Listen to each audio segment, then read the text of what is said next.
ऋषि कंडू ने कैसे किया 900 साल तक अप्सरा से संभोग। नमस्कार दोस्तों, महान ऋषि कंडू ने अप्सरा से आकर्षित होकर उसके साथ 900 साल तक संभोग किया था। उस अप्सरा का नाम ब्रह्मालोचा था।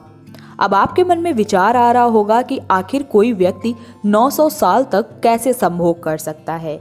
इतना ही नहीं दोस्तों, ऋषि कंडू को 900 वर्ष तक क्यों संभोग करना पड़ा। आज हम इन्हीं प्रश्नों के उत्तर को पुराणों में वर्णित ब्रह्मालोचा और ऋषि कंडू की कहानी से समझेंगे।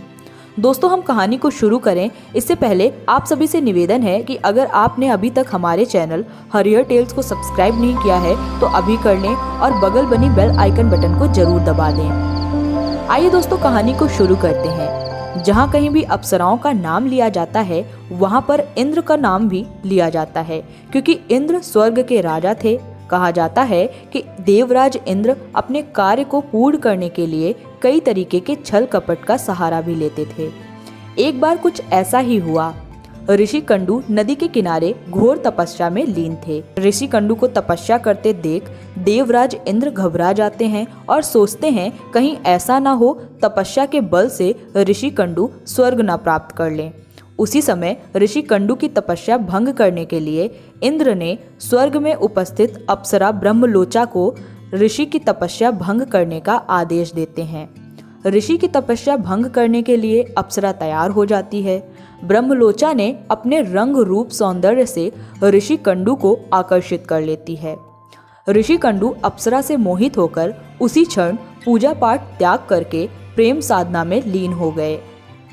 योजना के तहत इंद्र और ब्रह्मलोचा का कार्य पूर्ण हो चुका था, जिसके बाद ब्रह्मलोचा स्वर्ग को वापस जाना चाहती थी, परंतु ऋषि कंडू प्रेम वासना में इतना ज्यादा विलिप्त थे कि ब्रह्मलोचा को एक पल के लिए भी छोड़ना नहीं चाहते थे।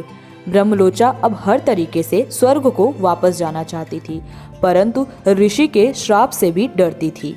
यही कारण था कि ब्रह्मलोचा चाहते हुए भी स्वर्ग वापस नहीं जा पा रही थी। एक दिन अचानक ऋषि कंडू को अपनी तपस्या की याद आती है। उसी समय ऋषि आश्रम से बाहर निकलकर ब्रह्मलोचा से कहते हैं कि अब मैं तपस्या करने जा रहा हूँ। तभी ब्रह्मलोचा ऋषि से कहती हैं, इतने सालों तक यह सब करने के बाद अब तुम्हें तपस्या की याद आई है। ऋषि कहते हैं कि तुम सुबह ही आई हो और शाम को हमें हमारी तपस्या के बारे में समझा रही हो। उसी समय ब्रह्मलोचा ने इंद्रदेव के बारे में सारी बातें ऋषि से कह डाली और कहने लगे कि हमें यहाँ पर आए हुए 907 वर्ष पूर्ण हो चुके हैं। उसी समय ऋषि कहने लगे कि मुझे खुद पर शर्म आ रही है, बेकार है मेरी पूजा और तपस्या, मेरे इतने दिनों की साधना भंग हो गई है। ऋषि कंडू को अपने किए पर पश्चाताप होता है और पुनः अप्सरा का त्याग करके अपनी तपस्या में लीन हो जाते हैं। दोस्तों, इसी प्रकार से ऋषि कंडू ने 907 सालों तक अप्सरा के साथ संभोग किया था। अनजाने में ही सही, लेकिन ऋषि कंडू ने जघन्य अपराध किया था। उम्मीद करते हैं कि हमारी यह वीडियो आपको पसंद आई होगी। तो देर किस बात की, अभी हमारे चैनल को लाइक और सब्सक्राइब जरूर करें।